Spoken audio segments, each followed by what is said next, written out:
Hello, universe. Welcome to Off the Rails with Tom and Mark, the best comedy podcast in America. This is gonna be Off the Rails. So, welcome, universe, to episode 84, our first ever 84th episode. Oh, Yeah. Coming to you live from the Coldwell Banker Home Sale Realty Studio here in beautiful Grafton, Wisconsin. And today we got Krulos stopping in. Thank you for coming in on Mother's Day. I know it's hard to... Everybody's a little busy today, but we're going to be talking about his book, Apocalypse Any Day Now, that he just dropped. We also have Heroes in the Night and Monster Hunters up here. Hold on a second. And now, a word from our sponsor. Hi, I'm Jenny Shulka, Director of Human Resources at a family-owned and international company, Coldwell Banker Home Sale Realty. With 3 offices in southeastern Wisconsin and some of the top agents in the industry, we are here to serve you in all of your real estate needs, whether you are buying or selling. If you are interested in a career in real estate, we offer an in-depth training program to make you successful. Call us at 414-443-2030 or email roy@cbhsr.com. All right. Thank you, Jenny. Announcements. Speaking of Roy and Jenny and Coldwell Banker, we will be podcasting live at Summerfest July 6th. Roy has the Briggs & Stratton stage, so we'll be next to that podcasting. The Appletones will be playing from 12 to 2. We should be there all day. So come on down and see us. If you want to talk to us, we might have some time for you. We may have some bumper stickers to give out, some fun stuff. Speaking of stuff we're giving out, go to our Facebook page right now. We're giving out a 4-pack of Summerfest tickets. And are these any day tickets? We have a special 2-pack of any day tickets. These are the generic tickets, but it's still Okay. $50 worth of Summerfest tickets if you guys want. All you have to do is make sure our page is liked, share the event, tag some friends. Every friend you tag, you get an entry into the contest. I don't know how it works because I decided to pay money to have a special contest. Ooh, so this is the first time you've done it. No, we've done it before, but it was too hard to keep track of everybody who liked, shared, and everything they did. So we just you know what? We'll hire this little company. You figure it out. You figure it out. You just give us the winner. So we're going to let them figure out who won. But all you got to do is like, share, tag people, make sure everything's like. We'll get you some Summerfest tickets. We gave out some Summerfest tickets for Twisted Dreams. Yes. So yeah, there you go. All right. Happy Mother's Day, universe. This year, my mom's not here. She's here in spirit. Well, the FCC didn't like that last Mother's Day special. My mom is pretty dirty, so. Yeah, she made sailors blush. Yeah. Yeah, they didn't just tell me she can't be on. They handed me a letter saying she can't be on anymore. It's still one of our dirtiest episodes, I think. Yeah. So Molly is working on setting up a new server, so we have Skype, and she's just sitting over there smoking cigarettes and Pulling her hair out. Yeah. trying to get this done. So, local event, T. Krulos, you do some summer ghost walk tours. Let's talk about those. Sure. Yeah. All right. So Milwaukee Ghost Walks is a company that was founded by Allison Jornlin, who's put together a really awesome tour. And it's of the 3rd Ward, which is part of downtown. So at some point, I've been doing tours for her for the last couple years. I think she's got other stuff she wants to work on. So I took over. I do those every Saturday night from now until a little later in summer, and then we bump it up and do them every Friday and Saturday. Okay. We do them through Halloween. And then just last year, and you went on this, we launched a new tour, which is Ghosts of Christmas Past, and that one goes through a different part of downtown, closer to like City Hall, Pabst Theater, and stuff. What I recommend for these tours, if you have anybody coming in from out of town, this is a fun thing to do because you don't have to tell them about the city. He'll do that for you. There's tons of history in there. Yeah. And it's just a great way to do. How do we get a hold of you for these tours? You can go on Facebook. Milwaukee Ghost Walks has an event page for every tour. It's like a reoccurring event page. So if you just search Milwaukee Ghost Walks, yeah, you'll come across it. Yeah, and the website, I forgot the name of the website actually. That's okay. Don't 'cause worry I've about never that. been Molly But will if be you- on it. well, if you we'll have a look- link somewhere. if you look it up, you'll find it pretty easily. I can post a link later. So Yeah. with these ghost walks, how do you get permission? Because you had us walking through some businesses. Oh, I don't. You don't? We just wait till they stop us. I'm just I just tell people to look casual, and we're just taking a stroll through. I think the only building that we go through on the tour is the Fister. The Fister we went Yeah. through. Okay. yeah. Which has tons of people walking big lobby, through the lobby yeah. all the time. Yeah. So I'm like, Which is kind of nice when you do the Christmas tour because it is cold out and it Yeah. is nice just to have a place to warm A up in reprieve. between. And it's a beautiful lobby too. I mean, it's really cool. They want to see. show it off anyway. You're Plus, right, they had yeah. a really cool big Christmas tree in the lobby. Yeah. It's fun. Do you take a breather so people can go to the bar? We have, something we've talked about. Allison's brother Mike also helps organize the tour, and he's also helped set up a lot of tours in there's a Madison one, Lake Geneva, Wisconsin Dells, Waukesha. So anyway, I was talking to him. I was like, in Milwaukee, people really want to drink whenever they're doing anything at all. So we're trying to figure out something that'd be like a haunted pub tour because there's Yeah. at least like 3 or 4 bars in Milwaukee That are haunted. And you that are can't carry haunted, so- around like a can of beer downtown. No, I'm. You could get in trouble for that. Unless Is you it have Open like carry? a Yeah. Yeah, open special carry, T. right. Krulos mug that you carry. You your call it the mixers in. teetotaling tour. Right. We got it. There you go. We're just full of ideas here at Off the Rails. So, your book. First you did Heroes of the Night, and then you did Monster Hunters, and now you did Apocalypse Any Day Now. So I'm fairly certain you're an alien sent here to study the bizarre ways of mankind. Yeah. It's my favorite thing. Yeah, just figuring out a way to kill us better the whole time. So what made you write this Apocalypse Any Day Now book? I've always liked dystopian novels since I was a teenager. Really loved like 1984 books like that. And I've always been kind of amused by specific end day predictions. Like, Okay. the world's gonna end April 12th, 2011. And so I think I was kind of thinking about that when I was wrapping up my last book because the Blood Moon prophecy date was on the horizon. Okay. So that was a prediction that after the 4th blood moon, then there's going to be a biblical apocalypse. Oh, crap. Yeah. And then I sort of thought of the concept of writing a book that would explore a lot of different ideas about how the world might end. Yeah, the book went to all kinds of different apocalyptic areas. Yeah. So no one's been right so far on these end date predictions. Right. Yeah. And there's still, they're pretty consistent. Like there's definitely some 2020 predictions. So, Well, since you have such a history of so many people being wrong, how come people still follow the next guy that says it's going to be this date?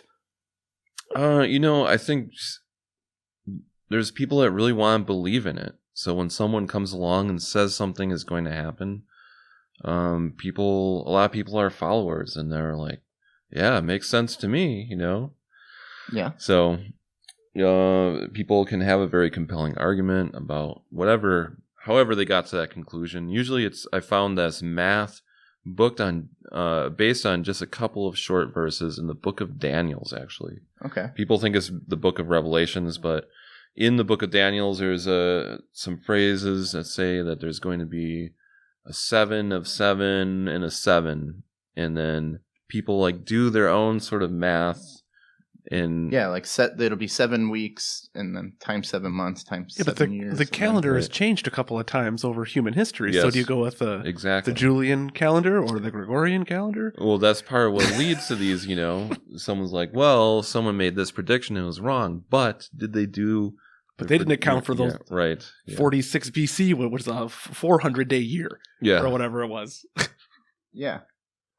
So you also do a lot of stuff. You met a lot of preppers, but it seemed like you had a little bit of trouble getting into basically get these people to open up to you. Yeah, it was more challenging. I mean, each book that I've done, I've had some troubles making connections with some people. But overall, I mean, real life superheroes, paranormal investigators, hit it off with them pretty well. Okay. And in fact, still hang out with those people, still talk to them. But preppers, it was a little bit different. So I write in the book that one of the first things I did was I made the deal with my publisher for the book. And I was like, all right, oh boy, time to get to work. I'm going to sign up for a prepper forum and start talking to these people. So I sign up for the forum and post an intro that's like, I'm an author. I'm really genuinely interested in all this. I'm hoping people want to talk to me. I want to find out more about it. And almost instantly start getting kind of hostile responses to that. Like, you're in the wrong place, buddy. You're not going to find what you're looking for here. Well, they probably get a lot of shit. Yes. Exactly. It's a combination of their media representation has sometimes been pretty vicious, a lot of making fun of. Mm-hmm. Like a show like Doomsday Preppers, they don't look for the most rational, well-spoken example. They look for the goofiest... The best TV. Yeah, right. The best TV, exactly. So I understand that suspicion. Also, there's a growing number of liberal preppers. Okay. But a lot of preppers very conservative and have really been riled up by that fake news, liberal bias, Okay. So they have sort of a dislike of anyone that's kind of media orientated. Well, unless it's their own media. Do you think it has to do with we don't want people to know what we have? That's part of being a prepper? Yes, and that is definitely the other thing. They're just, in general, kind of a more paranoid breed of people. So they don't want to give you information. And I've had people say that, the reason is they don't want someone to read about how they're well prepared and then something happens. Or my plan is to rob you when it happens. Yeah. That's my plan. Why would I do all this prepping when I can take it from somebody who's storing it for me already? Well, that's what they're worried about, I'm sure. Yeah. I think I would be a raider in the apocalypse. It would just... It's way easier for me to store so ammo. Your apocalypse plan is some football pads and a mohawk. Yeah. Well, why would I build? Yeah, it's real expensive to build a bug-out plan. And, I mean, the money that these people are spending to keep their supply of food up to date. And, a lot of it has expirations. Well, let them do that. And then I'll just come take it. Did you encounter anyone who was, like the Mormons, for example, it's a part of their religion to kind of be preppery. Yeah. Did you find any other groups like that who it wasn't that they were cynical or conspiracy minded, they were just doing this for because less exciting reasons? No, I think the Mormons are a great example of that. I can't think of anyone else specifically like that. Because I have a lot of toilet paper and canned goods in my basement because it was on sale. I'm not a prepper. I see a good deal. Yeah. Well, we're not in an area that's, like a coastal area where we could get flooded or, it does make more sense for, if you live through Hurricane Sandy, you're going to be prepared from now on, I think. You might get a tornado every now and then. You should still have a shelter or something. A basement. Well, I guess to speak to what you were saying, I did interview a prepper who she considered herself to be a homesteader, and she lived in rural Maine. And she was like, we didn't call this prepping, when I was raised out in the country, and that's just what you did. You might be snowed in for 2 weeks, so you wanted to make sure that you had working tools and a good supply of food, because that's just how you lived your life. There wasn't like a fancy subculture for it or anything. It's just what you had to do, Well, in the remodeling industry, we know people who have come across stashes of money redoing houses that have been burned down that people didn't even know were there. I keep hoping I find something. Because when the Depression happened, you just went to the bank and all your money was gone. That was the bottom line. So these people know, hey, I can't trust. I mean, they already took all our family's money one time. We used to have a lot of stuff. Now we have none.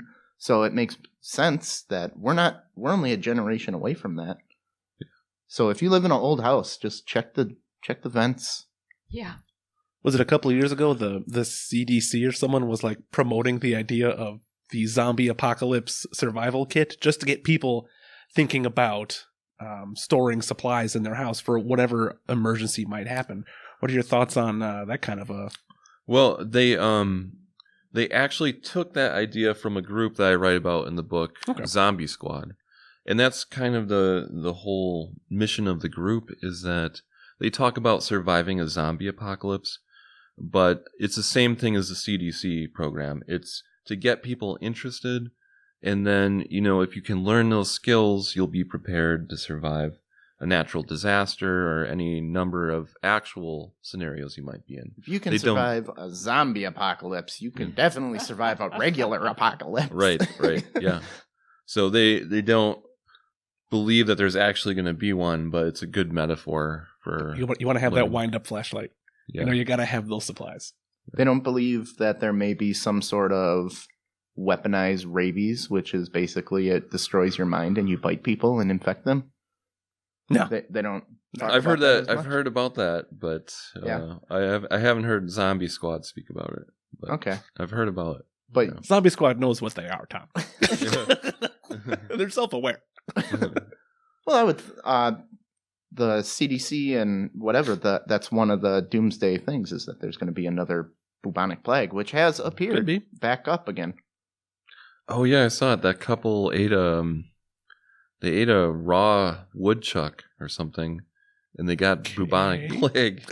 And then, there's 32 people that went to the funeral that are now quarantined. Okay. Because they were around the bubonic plague dead body. Was it like a rural family in the sticks? I think it was chipmunks? India. India? Okay. Another culture. I don't know anything about India. I'll have to look that up. I don't know. Yeah, what was it? It was a woodchuck or something like that. Okay. But I don't think it was a woodchuck exactly. Okay. Some sort of marmot. That's crazy. Yeah. So you went to this, what would you call it? A elite, because there's a lot of members and clubs all over the country, but there's only about 30 people that go to Missouri for an elite. Oh, yeah, sure. So Zombie Squad is actually an international organization. There's chapters in different cities. I met them because there is a Milwaukee chapter, and I was curious, so I went to one of their meetings and met them and hung out with them. But then, the really fun thing is every year Zombie Squad has their own conference, which is called Zombicon. But unlike most conferences, which are in a hotel ballroom or something like that, they have their conference on this rural, remote mountain that you have to climb up to get. Okay. Nice. It's really hot, and you camp out there, and they do that weeds out the workshops phonies. Yeah. The fair weather people like us trying to show up. Yeah. Yeah, it's not easy to get to. So. Yeah, you said it was the best, worst time. That's how they advertise it. Yeah, it was really funny. Before I went, everyone was telling me how terrible it was going to be. They're like, "Oh, there's all these bugs. It's super hot. You have to, climb up this mountain, but it's the best time, Well, yeah, everything's more fun looking back on it. Yeah. So, but I totally got what they meant when I went. I was like, yeah, it's, uncomfortable, but it's also super fun. It's like I enjoy the idea of camping, but then I go camping with people and it's glamping and they have electricity and water. I'm like, no, we should be doing off the grid shit. That's what we should be doing. No, every time I go camping with people, everybody's miserable. Do you have Wi-Fi at your deer camp? No. Do you have power? We don't go to a deer camp. Oh, okay. My wife's family has a deer camp up north, and it's just a wooden box. I was like, well, I can respect that. So that's a woodchuck, right? It is, yeah, it says marmot. Marmot. Yeah. In Mongolia. Okay. Did you hear this? That reminds me of just a funny story about Mongolia. Did you hear, I think it was a couple Olympics ago, that they just showed up because they thought they didn't know they had to be invited to the Olympics and register? Have events, so they showed up in all their Mongol outfit for the parade. And okay. They're like, we're here. What do you want? We're like, you got to qualify, man. Was that when it was in Russia? Because that'd be right there. Oh, no. I think it was before Russia. Okay. Mm-hmm. But, well, I know they have like wrestling tourneys and whatnot within their own culture. I've seen TV specials where they get, the Western commentator all dressed up as a wrestler and make them wrestle the other guys. So you talked about Teowataki? How do you pronounce that? Teowawiki. Teowawiki, that means the end of the world guy as from we Flight know of it. the Conchords? It's the end of the world as we know it. So they have like economic collapse, technological threats, viruses, space stuff, zombies. Okay. Which one do you think is going to be the one? The one. Place your bets. You know, I have to say, I hate to say this, but I don't think it's going to be this instant end of the world type of event. I think it's going to be a rather depressing, slow death of planet Earth that's caused by climate change and global warming and all the stuff that's going to happen because of that, you know. It's going to lead to a shortage of crops, shortage of food. There's going to be mass amounts of refugees leaving places that are going to be literally sinking into the ocean. And it's just, and this is not going to happen, you know, in a short amount of time, but it's going to slowly happen until the world becomes a pretty uncomfortable, not habitable place. Well, it could play out kind of like the fall of the Roman Empire, where it's rotting from within, Yeah. but people keep propping it up, and Yes. then one day it just falls apart because there's just nothing left inside. Exactly. So Yeah. that's my case for the out of nowhere collapse. Out of nowhere collapse? Yeah. Well, when you get The dupes like everybody me won't see it coming. fighting over land and water and resources, as the population keeps growing, Yeah. there could be a war that just Will sets it? it off. Right. I talked about in the book, you know, there was a guy who wrote an interesting book about potential wars over water in the future. Mhm. Now there's wars over oil, but could definitely be wars over water supplies and stuff like that. So we gotta protect the Great Lakes, keep the rest Very of America much away so. from them. Yeah. Great Lakes have one of the strictest packs ever. That's why Waukesha can't get water from the Mhm. Great Lakes, because they're The across watershed. the basin. They're Yeah. in the Mississippi River. That's where they're supposed to get their water. But in order to get water from Lake Michigan, they need every state and province in Canada that touches any Great Lake to all agree universally. Wow. So basically, Waukesha is not getting Too any bad. Sorry, you're not getting any Great Lakes water. I mean, they were in Nevada. They proposed an idea that we reverse like the Illinois River and the Missouri River, so we can ship some Great Lake water out to them. Like, are you guys high? Do you want us to drain the Great Lakes because you're running out of water? No, a third will be gone in evaporation before it even gets It'd there. be environmental engineering. You'd be re-engineering the watershed. Well, we were pretty like, no, this is our water. You guys, That's a Nevada problem. yeah, you guys don't have to live in the desert. You can come move here and drink all the water you want, but we're not shipping the Great Lakes to you. So I can see how people will get very protective over water in the future. All right. So you went through some survival training courses. Mm-hmm. So did you take them to become a city prepper? Because there's a city prepper versus basic prepper. Yeah. You know, I wanted to have the experience, but I think it's a good thing for people to learn some basic survival skills. So I took some workshops, like I went to a prepper convention where we learned, it was a medical, like emergency medical workshop. The most interesting thing we did there was each student was given a severed pig's foot with a cut in it, and you learned how to suture a wound by sewing shut this wound on a pig's foot, which is... That's good to know. You could be hiking and something could happen, Yeah. and you gotta get stitched up. Yeah, I was like, I get it. This is a useful skill, you know. I'm kind of glad I learned it. And then I went to an event called Escape the Woods, which was a weekend survival course, and learned some really basic things like how to build a fire, how to filter water, you know, how to make simple traps. Was that the one where you were in a contest with people? Yeah. Okay. So, and it ended with this contest where you tried to show off all the skills that you learned. Did you And win? again, no, we didn't. We're not. That There was sounds one awesome. challenge that we just He had to go totally to the tanked. hospital to get a pig's foot not attached to his own arm.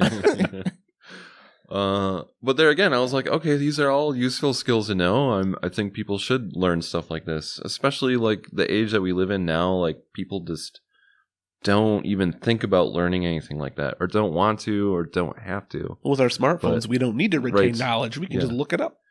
Yeah, but you know, As soon as that network goes down. right. You'd be glad that you have some basic skills. So it was a fun experience, you know. You think you could still build a fire? Yeah. Molly, I get think the so. stuff. We learned, you know, the training was sometimes like kind of the showing off some stuff that you didn't really need to learn. Like this guy was like, all right, I'm going to show you how to make a fire with a guitar pick and a magnifying glass. Okay. I was like, okay. Okay, interesting Let's do that. starting equipment. Yeah. So, and then he just, you know, you shave the guitar pick and make this little like kindling, then use a magnifying glass to light it on fire, and then start a bigger fire, you know? Okay. Okay. So Ron just asked if he missed Tom saying how amazing For Sale was yet. Oh, Ron, I think we're doing Ron, that we're in doing a separate- special For Sale review that you can show yourself. Ron is a friend of the show. He made a short and we reviewed it, but I was in it. We haven't talked about the review yet, so he's Yes. gunning for Yeah. a review. Mm-hmm. Now you got to visit, I don't know how you pulled this off, but you got to visit some fancy shelters. How'd you get in contact with all these really super rich people that have the military silo shelters? Yeah, so the Doomsday luxury condos, Yeah. they're in Kansas, and they're built in an old Atlas missile silo. And, you know, the condo, each unit in this building, which goes 15 stories down, is $3 million. So I didn't get in contact with any of the people that live there, but the building developer is a guy named Larry Hall. And I think Roy could hook us up with a missile silo. I talked to him. You know, I just sent him an email and explained I was working on the book and stuff, and he agreed to give me a tour because he likes showing it off. It's something that he that's cool. built, and it's a pretty amazing place. I mean, technically, it's just incredible. So he agreed to give me and my friend Paul a tour of the place, and very interesting and weird place. There's condo units in it. A lot of the levels have stuff to make people feel comfortable if they need to survive down there. Like, there's a level that's a swimming pool. There's a little movie theater. When you buy the military silo, do you like have to get rid of the nuclear warhead that was in there? Like, what do I do with this? Or did the government haul those out I already? think they want to keep a track of that. Yeah, no, they decommissioned the Atlas missile silo program in the 60s, I think, and there was like 62 of them around the country. A lot of those got filled in with cement. It's a lot of cement. Some were sold off to farmers. There's one, this is kind of cool, that they converted into like a deep sea diving training facility. Okay. Yeah. Makes sense, you know. Yeah. And then Larry, who developed this one, bought one of these and spent, a lot of money and a lot of time remodeling it. Just removing like the rainwater from it, he said, was a huge problem. But he is currently developed, probably done by now, I would say, with a second missile silo. And then he had options to buy like 3 or 4 more. So Okay, so he's making some money off this. well, he's selling them. People are buying them, so he's probably going to keep developing them until as long as they're selling. There's a museum. I don't know if it was a Atlas rocket, but I went on a road trip on the Southwest with my family. We stopped at a missile silo museum that was an old decommissioned base, and they gave us tours of it. So there's one of those out there too. That's all I got. Well, what's he going to do with technology moving so fast? Because he's got the state-of-the-art one already built now, but in 10 years, people aren't going to want their one anymore. Is he going to be able to shift them and make it like lower class? Because seriously, if you think about 10, 15 years ago, they would still have VHS players in the stuff. But it's very state-of-the-art right now. Well, what do you? Well, it's got Wi-Fi. What more do you need? I mean, Well, I think it operates pretty much like any condo building. You know, They keep updating. they can update, and people might have the option to sell their units or resell. But you said sometimes celebrities just like having these units to go and hang out away from the public, right? Yeah, so a couple of things about that. First, he kind of hinted that some of the condo owners were famous on some level. And we tried to needle him on that, and he wouldn't really. He's like, oh, you know, there's some entertainers and sports figures. But he wouldn't go any further than that because he wanted to protect their confidentiality. So I was like, all right, I get that. But yeah, the other thing is once you buy the unit, you are free to go there whenever you want to. Okay. So he had said just a couple weeks before we did the tour, there was someone there that had like a football watching party in their condo, and people go there for like a weekend getaway. And nice. So you said he was there was a company that was interested in just making this a Hollywood getaway place. Yeah. But I'm kind of wondering if it does turn into an apocalypse shelter, why would the people they hire to work still work? The staff? The staff. Yeah. Well, they want to be there too. Well, yeah, they would be in a safe place. But why don't they say, okay, it's my shift in the armory. Hey, guys. Maybe their plan is to have a revolution on day 2. Well, how do you staff it with people that are gonna not take over? Like, why would they still be doing their jobs and serving you when the world is burning above you and there's no police, no reason, no money? Why am I still working? Is basically like, how do you get that? Well, there's a lot of unanswered questions about how things would actually go down at a place like this. Okay. Like, for one thing, we were doing the tour and, you know, there's a lot of stuff in there, but we noticed that there were some spots where it was kind of empty. Like there was a hydroponic center, but nothing had been started. They had all the equipment to do it, but nothing had been started. They had a library with these beautiful shelves. There wasn't a lot of books on the shelves, you know? So it felt incomplete. And I was like, if the big one drops tomorrow and you manage to get everyone here, which is another thing, I'm like, how are people, because people that buy these condo units aren't from rural Kansas. They're from probably from Manhattan California if they're famous. Yeah. So I was like, how are they going to get here? You know, listen, I got my money. I don't care how they got here. The nuke's in the air. How are you getting to this facility before the nuke hits the ground? Yeah. Right. If it were a nuclear apocalypse. And if they do get there, how are they going to start up this hydroponic stuff and get it rolling quickly enough that, you know, a pack of seeds in the corner? Well, how do you determine when you shut the door? Does everybody have to be there first? That's something that we try to ask, and he just evaded the question. Fridge. We were asking, you know, who makes a decision that the condo is going to be on lockdown? You know, right? That's when you make shut down the 6-ton blast doors that protect the condo and everyone's inside. Is it your decision? Is it a vote by the condo owners? Because as soon as I get there, I don't care if LeBron James isn't here yet. I see people coming to the... So we should make you the groundskeeper of our nuclear facility. No, I would have a beautiful nuclear facility. And I'd be playing ping pong against the wall all the... But anyway, we asked him and he kind of gave us a non-answer and changed the subject. Yeah. So I was like, maybe he hasn't thought about this. It's a sticky situation. Yeah. So now I wanted to ask you this kind of just like a personal question. You left this guy's like rambling, his like political rambling in the book. Was that because you wanted to help people feel better that like, don't worry if you can't afford the rich person one because these people are stuck down here with this a-hole and maybe, you know, surviving the nuke is better than 30 minutes down here with this guy? I definitely wanted to leave it in because it was kind of shocking to me. That he was just rambling and raving? So what happened was at the end of the tour, we sat down. They had like a lounge room in there. And he's like, all right, you got any questions? And, you know, we started a pretty normal conversation.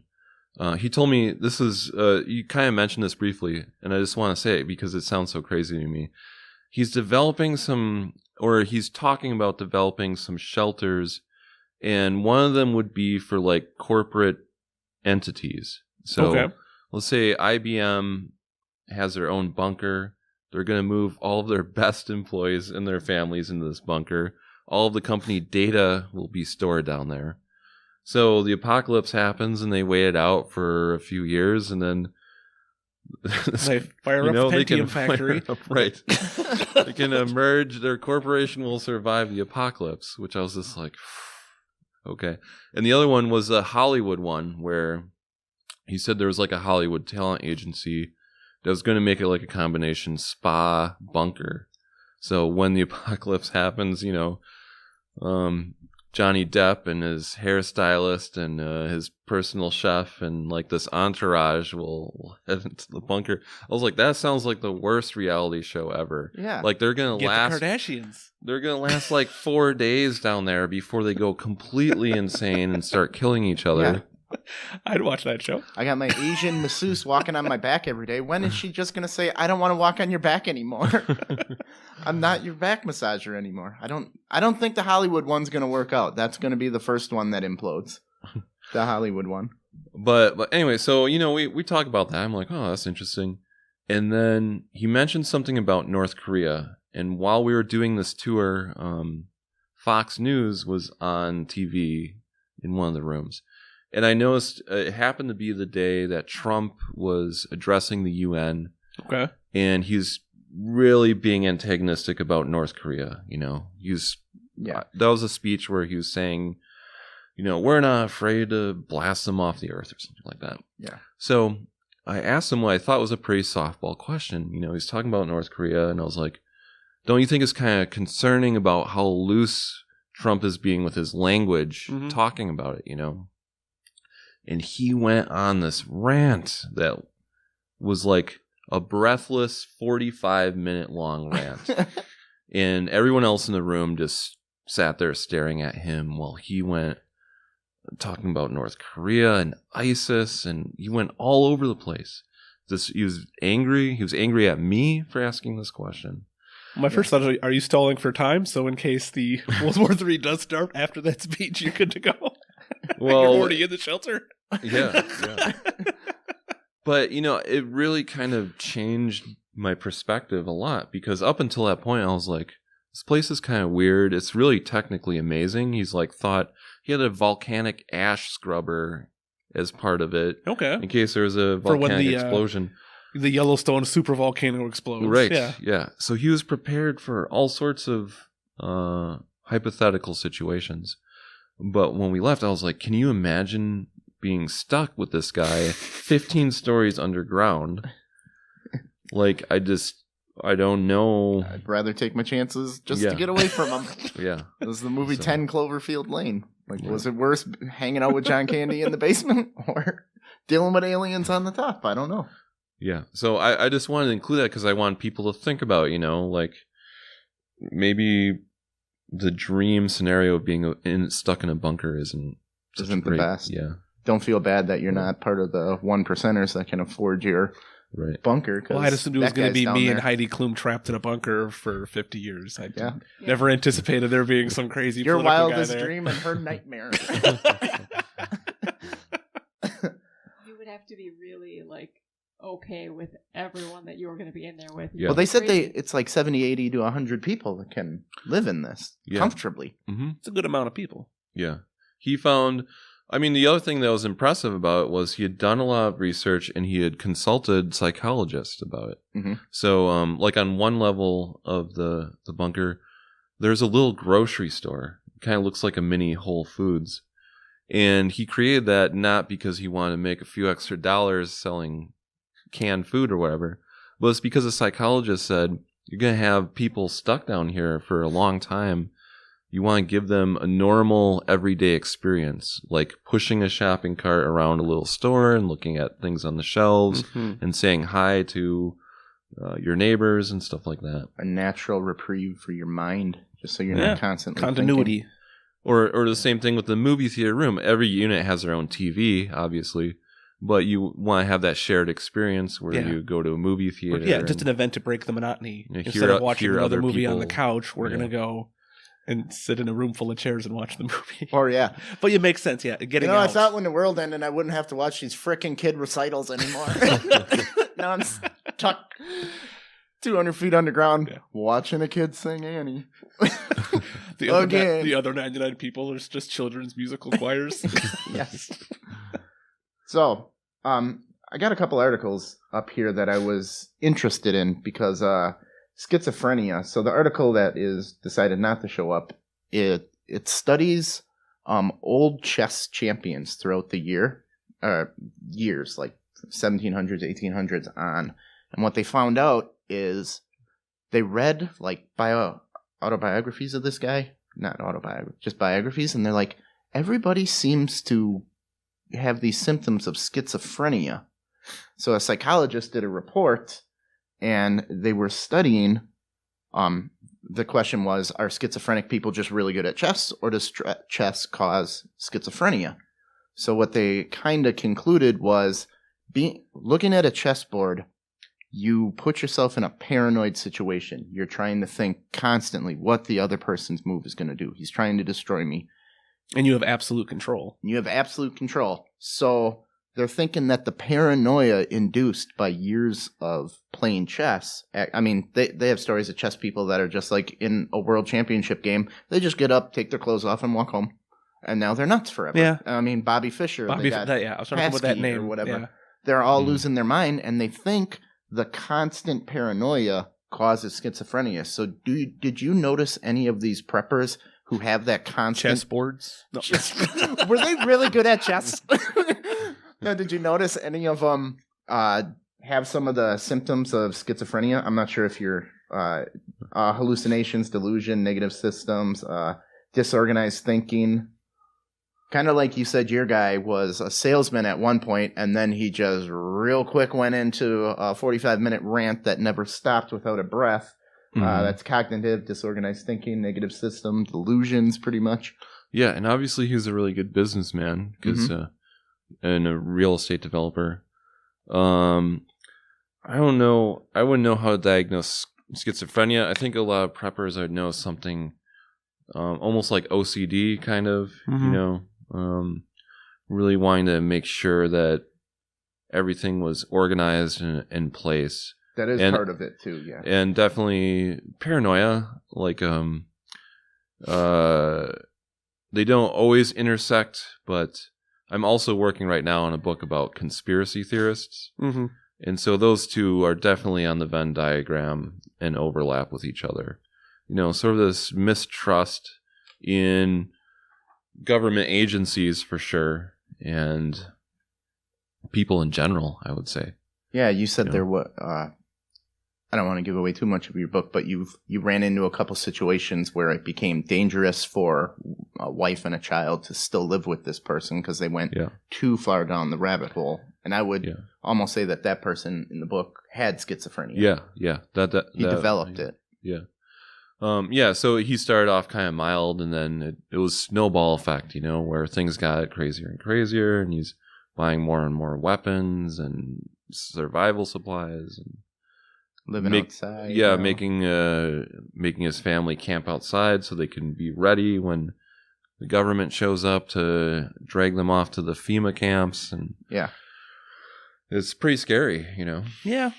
So would you say there's kind of a warning that you need to keep this healthy enough? You shouldn't, like, how do you do that? Yeah, and I want to point out, you know, a lot of preppers I talked to weren't like that at all, you know. They were, it seemed like they had a really level-headed approach to it. Like, I don't want to be caught in a bad situation where I'm stuck in my house and I don't have any food or something like that. I get that. I think it's good to be prepared for stuff like that. But yeah, there's sort of a line where it goes from being kind of a hobby to being like a crazy obsession. An obsession, yeah. Yeah, that can happen with anything you get obsessed about. Yeah. So, you ever talk to like an old prepper that's like, man, I was a prepper for 30 years and nothing happened. Well, there was the Cold War for the longest time. There was a very legitimate need to have a bomb shelter. My grandpa had a bomb shelter. Yeah. And no one probably thought anything of someone in the 60s building a bomb shelter. Right, exactly. Yeah, it was pretty common. There was a door-to-door bomb shelter salesman, you know. Or my grandparents, too, you know. They definitely were around during the cold era thing, and they didn't have a shelter. Well, their basement, you know, they had an extra supply of canned food down there. They had a freezer in the basement where they kept extra meat and stuff like that. And So they were prepared. Their basement was sort of a shelter, Mhm. So Have you become a prepper after writing this book? I've definitely, one of the other things that really inspired me to the book was I kind of thought about it and I was like, how prepared would I be if a major disaster happened right now? And I was like, oh, I would not be prepared at all. I would do terrible. I'm like, I am barely ready for next week, So it did scare me a little bit. I was like, wow, I would last like maybe 36 hours before I die, So I'm glad that I've learned the skills. I don't have it together yet, but I would like to have a bug out bag just because I think that would also be a fun thing to create. Because you live in the city, right? Yeah. Yeah, so you would need to get out of there. That they say that's one of the worst places to be. Well, before you mentioned urban prepping, what is that all that is go bags? What else is involved in being an urban prepper? Well, there's a stereotype that preppers are all sort of rural types, but one of the fun experiences I had, I was in New York. I did a couple interviews out there, and I met this guy who was a real urban prepper. He lived in Harlem in an apartment building, like on the 5th floor in a 140 unit apartment building. And he, like all New York, had a small apartment. Like his apartment was probably the size of this room in total. And he just used every available free space he had. So underneath his bed, in his closet, the corner of his room, he had bug out bags and some extra water and food and other supplies. And then something he was working on developing was he wanted to hide some caches of supplies, like hidden, on the way out of the city. Okay. So he'd have sort of a path he could follow, and along the way he would have some supplies hidden that he could grab and go. Okay.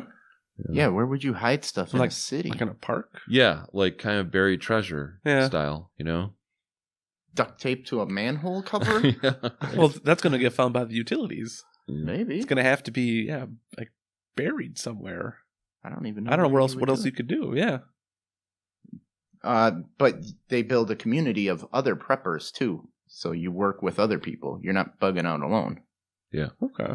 So they have rendezvous points and things like that? Yeah. Right, exactly. And you work systems like you pick up this number when we go and we meet such and such a place. But if you live in like downtown Manhattan and the world ends, how do you get out of that huge city? Does he have bicycles? Does he? I would say on foot. Mostly, he's just walking? Yeah. Running. Oof, that's going to be a long run. It's going to be a long run. But I guess you're better off out of the city. And that's kind of the fun of prepping too, is I think of thinking of your plan. Your very practical solutions to these things. Yeah. Like here's my route, So like if you live in a huge tower, if the power goes out and the elevators don't work, are you going down the stairs? Do you have gear to rappel down the side of the building? Do you have a parachute to jump off the top of the building? I think those are things that people have actually thought a lot of since 9/11. Like people are a little bit more thoughtful about how am I going to get out of this? Yeah, I mean, if there were parachutes in the Twin Towers, some lives might have been saved. Yeah. So yeah. So you think it is kind of like your Wastelander weekend, just a fun fantasy a lot of times that people enjoy living out? Sometimes, definitely. There is a certain element to that. I mean, Wasteland was the biggest example of that. So I think it's a lot of people might crave the societal reset where everything you built or whatever, it's gone for everybody and we all start at zero. And now if I'm prepped, I'm more important than Bill Gates. You've done your homework. Yeah. Yeah. I've done my homework. I have a way out of here. I just think that's a fun fantasy to talk about with your friends. Like, hey, we wouldn't be at the bottom of the totem pole in our lives right now. We would be at the top. So some people might actually root for the apocalypse. Yeah. Right. Start your own society. On a kind of side note, I watched a documentary about flat earthers a couple of months ago. Yes. And one of the big motivations was these are people who they they want to think they've got it figured out. They want to think they know more than you do because they feel so powerless. So that could be another reason to prep and to prepare for this thing, the zombie apocalypse that might never happen. But in your mind, you think you have that edge now over the rest of society. Yeah, when something it's irrelevant. Yeah, something Possibly. that I took away from that document. I saw that documentary too. Okay. Was that they actually have a very similar brain to like scientists. You know, they want to figure the world out. They just don't have the right training or tools or all the information. Yeah. Right. Yeah. All right, T. Well, it looks like we got about our hour is about up. So, where can we find your books? Where's a good place to go find them?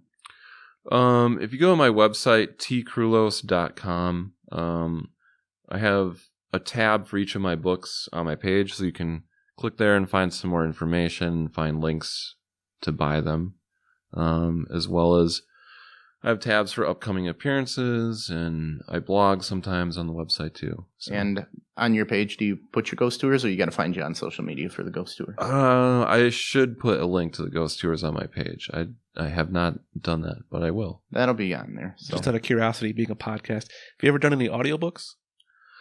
I was really thrilled. Apocalypse Any Day Now is actually my first book to get an audio adaptation. Okay. So that was produced by Tantor Media and was read by a voice actor, and you can find that pretty easily on Amazon, online, stuff like that. We are working with Christine Hazel Decker. Is that still happening? Audio. You guys started a while ago, but I haven't heard anything. As soon as she comes down, it's on her time. We're just giving her time. Come here in the middle of the night and record. Use our facilities. Someone's got to use these mics other than us. Yeah. Is that how it worked with yours? You were just in a studio, or no, you had an actor. You had an actor do it. Yeah, they did. So I've never even met the fellow. You didn't Eric want your own voice? No, I didn't. Well, like my voice is too boring. They like an auto tune it, like your Cher or whatever. Yeah. Make you go robot at one point. All right. So they did a good job. The audiobook's gotten some good reviews so far. Specifically for the audio version. Excellent. So, yeah. All right. Well, thank you very much for stopping by, T. We'll get you on your way here. Go enjoy your Mother's Day. Mark, where can they find us? Remember our Summerfest contest. Yes, what Tom said. We are Off the Rails with Tom and Mark, and you can find us all over the internet. We're on Twitter, we're on Facebook, we're on Instagram. We have a website. Off the Rails TM is the key phrase. You want to email us, you want to be on the show, or maybe find a fun article you want us to talk about, send it to offtherailstm@gmail.com. Send in those questions to Ask Tom Anything 414@gmail.com. This podcast is available on SoundCloud, YouTube, Stitcher, iHeartRadio, a whole bunch of places.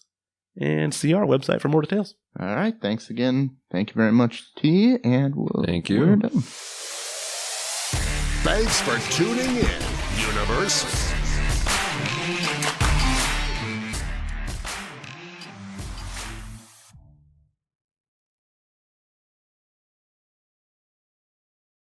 Rails. Happens at 7.5. All right.